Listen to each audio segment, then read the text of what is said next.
Okay friends, while doing this cube sometimes we get stuck. We will be doing we have completed all the sides, and finally we have stuck with this edge should go here and this edge here. To make this adjustment, we have to do one thing. First, turn the white side, our side, and this right one double time, and this front one F prime anti-clockwise, and then start doing the same formula which I told you earlier. This double time,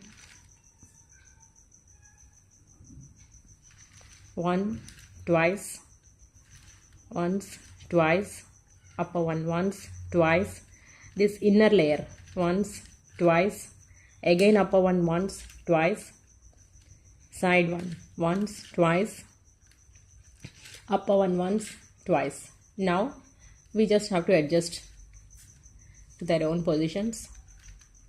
Okay.